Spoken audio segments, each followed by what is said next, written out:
Unfortunately, this biopsy came up.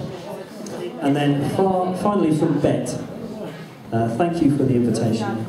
I will not be able to come, but I will be thinking of you all, and please give my love and best wishes to Leslie. Sorry? What? They're not down there, I told you. You told me? Well, that was the first mistake, wasn't it? Okay, Wall and May also passed their best wishes on. Now, I think the architect of this is probably the one standing closest to me holding the guitar, and all of the others have been kind of, you know, coerced. But please do enjoy. Well, before we get going, there's a few. I've been asked to say a few words about my father, and I can't read that music from here. Sorry. And I had actually prepared quite a long speech, pages in fact. And I was at work earlier on today, and one of the guys said to me, quite wisely, the people that are coming to your dad's 70th celebration are not interested in hearing you speak. So I thought that was probably quite wise, and it got me off the hook in one sense. So I'm going to bypass a lot of what I said and just get on to the third page. Third page. And it has to do with the word that I wrote up there. So thinking about my dad and what I know about him, learning over the last nearly 46 years. Surely not. Nearly 46 years. There's some grey there somewhere. In between the gaps. I found a scripture that I thought was really relevant, and I've simply replaced a word that reoccurs with dad. And so, for those of you that know your scriptures, you'll be able to listen to this and you'll know which is my word up there. So it says this: Dad is patient. Dad is kind. Dad is not envious or boastful or proud or rude or selfish. Dad doesn't easily get angry. There is easily in there. I'd say Dad doesn't get angry. Dad doesn't keep a record of the wrongs that I've done him. Dad has had no pleasure in my wrongdoing, but he does have pleasure in truth. Dad always protects me. Dad trusts and hopes and believes the very best for us. Dad always perseveres on my behalf. Dad never fails me. So, what's my word up there? Leslie. Love is the word that I think, for me, best describes my father. I feel really, really blessed to have him as my father. And so it's in that spirit of love,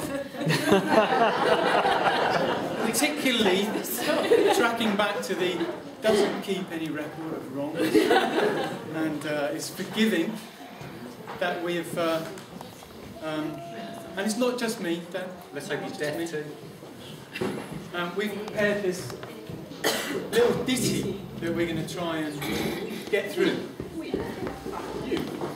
There were 3 authors, and not all of them are standing up here.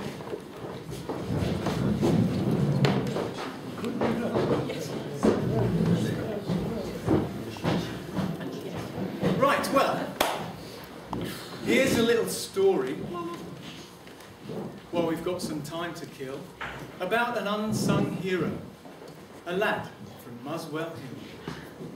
His name is Leslie Gibbons, and he's 70 today, days ago. He's older and he's wiser now, and heavier, some would say.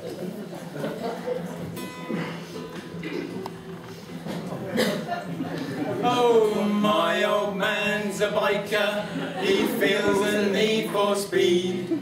He tussles with the traffic, he's impatient to proceed. One night he met a lorry that tipped him on his head. It crushed his leg to a frightful state, but the poor old bike was dead. The lorry drove away. Back then they had no mobile phones, so poor old Dad, he had no choice but to push his old bike home. At heart he's still a biker, dreams of them day and night, but Janet's words ring in his ears. Yes, you're not having another bite.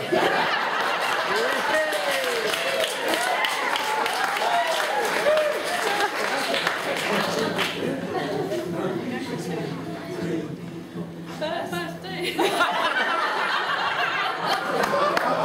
I'll try that again.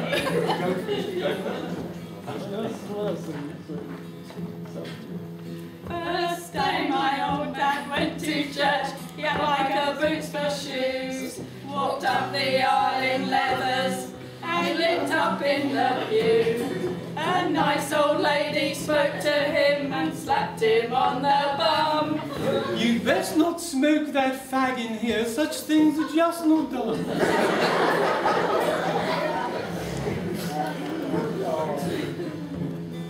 Now my old man got married to Janet over here. He gave her love and faithfulness for nigh on 50 years.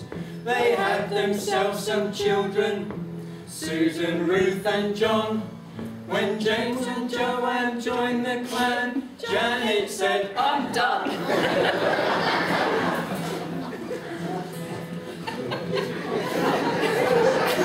Oh, my old man loves t-shirts, and some of them are nuts. They're covered with all sorts of things like blood and gore and guts. When my old man turned 40, he scared us half to death. He strolled into the party with an axe stuck in his chest.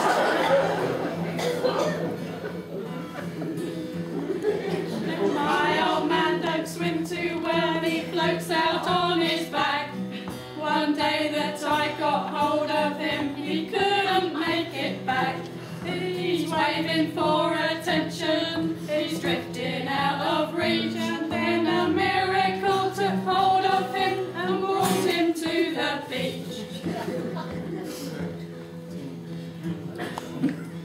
When Mum and Dad got married, our dad was pretty thin.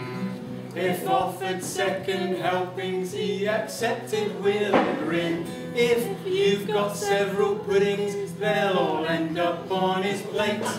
When measured round the middle, now his waist is 40.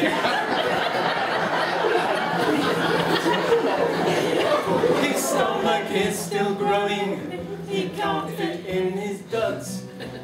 Asked him how much weight he's gained, he'll say 3 bags of spuds. He's brought himself a fridge magnet, it's really rather good. It says that's better than a good friend bearing food.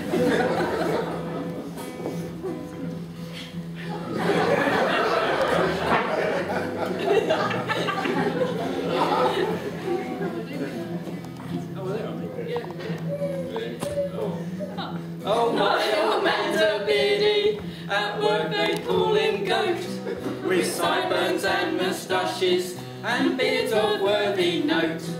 But all shaving antics and facial hair sublime, Goat's really just an acronym for greatest of all time.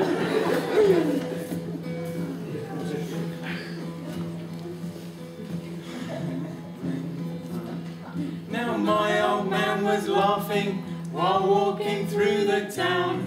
He saw a man of aged years in slippers and a gown. My daddy chuckles to himself about the poor man's plight, but when he gets home to his own front door, he gives himself a fright.